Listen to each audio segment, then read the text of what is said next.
Firstly, I'd like to acknowledge the traditional owners of the land we meet, the Gadigal people of the Eora Nation, and pay respects to their elders, past and present, recognising it always was and always will be Aboriginal land.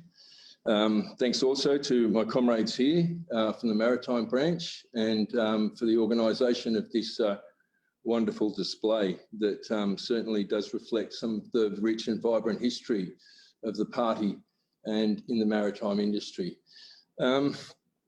Comrades, trade union struggle has been a feature of Australian society since around the 1850s.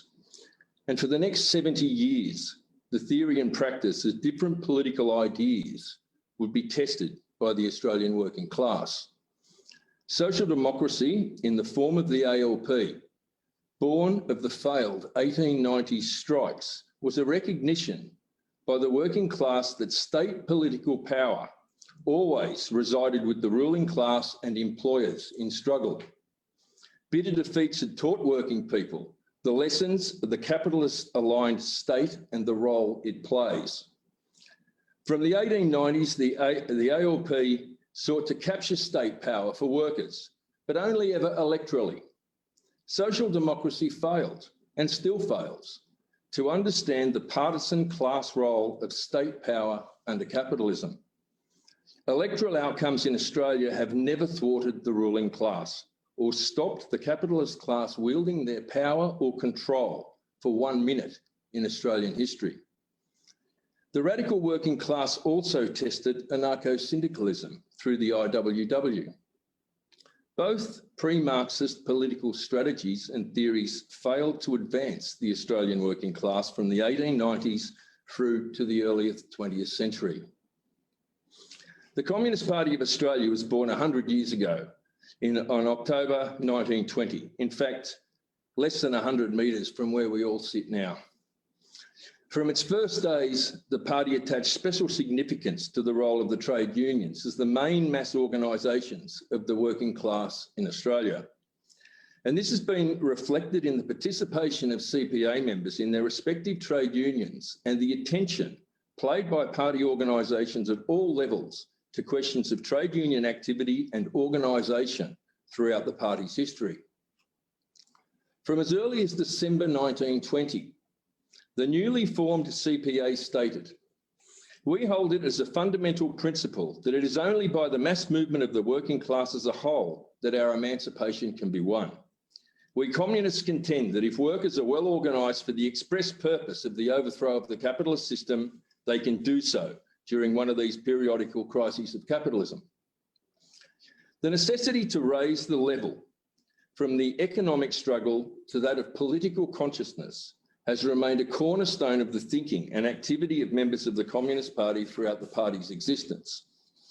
Lance Sharkey, CPA General Secretary from 1948 to 1965, wrote in detail on the trade unions and what communist trade union work looks like in his 1942 publication, The Trade Unions, Communist Theory and Practice of Trade Unionism. The United Front, the most successful of communist strategies in the trade unions, was outlined by Sharkey in this work, where he described the trade unions as vital centres for building of the united front of the working class. Communist leadership within the trade unions has almost exclusively arisen from an application of united front policies and practice. Sharkey also outlined the clear preference of communists towards industrial unions as opposed to craft unions. The party saw industrial unionism as a higher form of industrial organisation and placed great emphasis on the organisation of job or shop committees, of workers as part of a structure of the union. This continues to be party policy today. From the CPA's humble beginnings in the Sussex Street, Sydney in 1920 sprang thousands of communist trade unionists across Australia over the next 100 years. The CPA went on to see many communists gain leading positions within the Australian trade union movement. By the 1950s, many industries become under strong communist leaderships, including the waterfront, seafarers, mining, construction workers, railways and ironworkers, among many others. All of these communist leaderships would be tested to the extreme in the Cold War 50s with the advent of the right-wing industrial groups who were openly hostile to socialism and the party. These communist leaderships within the trade unions objectively lifted the standard of living of the Australian working class. Communist leaders have never been afraid of using the organised collective power of workers to leverage employers and governments for better outcomes. It was these better outcomes for workers that saw increasing communist officials elected consistently despite the ongoing electoral difficulties facing the party in broader elections across the three tiers of Australian government. One of the keys to success was the application of United Front policies, with progressive ALP members in particular. Communist trade unionists work on the basis of these principles today.